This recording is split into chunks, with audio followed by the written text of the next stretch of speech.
আসসালামু আলাইকুম, welcome back to my channel নতুনদের রান্নাঘর। আজকে নতুনদের জন্য মজক বোনা রেসিপিটা শেয়ার করব। যারা মজক বোনা রেসিপিটা পারে না তাদের জন্য আজকের এই রেসিপিটা A to Z recipe share করছি। আমি প্রথমেই মজকটা একটু পানি দিয়ে বলক এনে নিয়েছি। জাস্ট একটু ভাপ দিয়ে পানিটা বলক চলে আসলেই নামিয়ে নেব। তারপর ঠান্ডা হওয়া পর্যন্ত অপেক্ষা করব। যখন ঠান্ডা হয়ে যাবে তখন মজকের ভেতরে কিন্তু এরকম চিকন চিকন রগ থাকে। এই রগগুলো আমি পরিষ্কার করে নিচ্ছি। দেখতেই পাচ্ছেন কিভাবে পরিষ্কার করছি।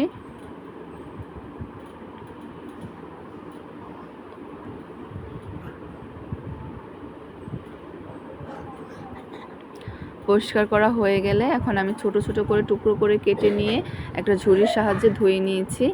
এখন এখানে আমি 1 কাপ পেঁয়াজ দিয়ে দিয়েছি আর দিয়ে দিয়েছি আস্ত কিছু গরম মশলা।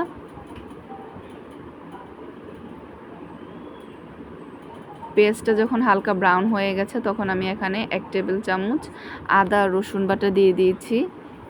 আর এখানে দিয়ে দিচ্ছি হচ্ছে 1 চামচের মতন জিরা আর গরম মশলা গুঁড়া করা।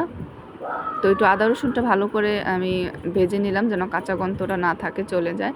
এখানে চাইলে আপনারা বাটাটাও ইউজ করতে পারেন। আমি গুঁড়া করে নিয়েছি, গুঁড়াটা ইউজ করেছি।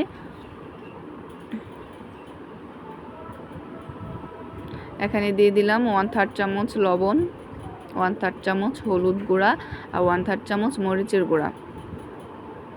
এখন আমি মশলাটা একটু পানি দিয়ে কষিয়ে নিব।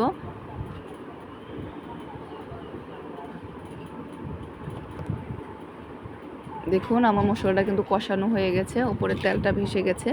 এখন আমি এখানে মজকটা দিয়ে দিচ্ছি। মজকটা একটু টাইম নিয়ে আমি কষাবো, 15 থেকে 20 মিনিট টাইম নিয়ে মজকটা খুব ভালো করে কষিয়ে নেব লো আঁচে করে। তো আমি মশলাটার সাথে ভালো করে মিক্স করে দিয়েছি। এখন আমি ঢেকে 15 থেকে 20 মিনিট লো আঁচে করে কষিয়ে নেব। এর মাঝে মাঝে কিন্তু অবশ্যই একটু একটু করে নেড়ে দিতে হবে, না হলে লেগে যেতে পারে। তো আমার মজকটা কিন্তু কষানো হয়ে গেছে, তেলটা কিন্তু উপরে ভেসে গেছে। এখন আমি এখানে পানি অ্যাড করে দিব।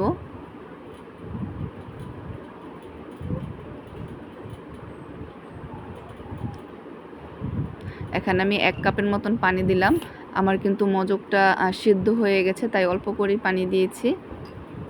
আমি কিন্তু এখানে গরুর মজকটা ভুনা করছি। এই সেম প্রসেসে আপনারা কিন্তু খাসির মজকও ভুনা করতে পারবেন। এখন আমি ঢেকে দিচ্ছি বলক আসা পর্যন্ত। মজকটা কিন্তু বলক চলে এসেছে। এখন আমি এখানে 4-5টা কাঁচামরিচ কুচি করে দিয়ে দিচ্ছি।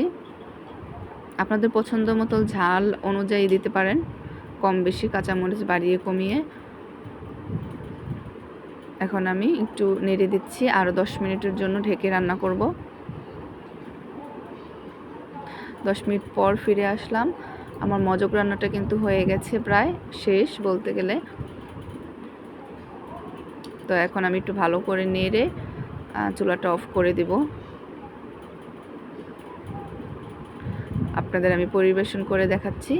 খুব ইজিভাবেই রান্না করা যায় মজকটা। আমার রান্না শেষ, এখন আমি আপনাদের পরিবেশন করে দেখাচ্ছি। দেখুন।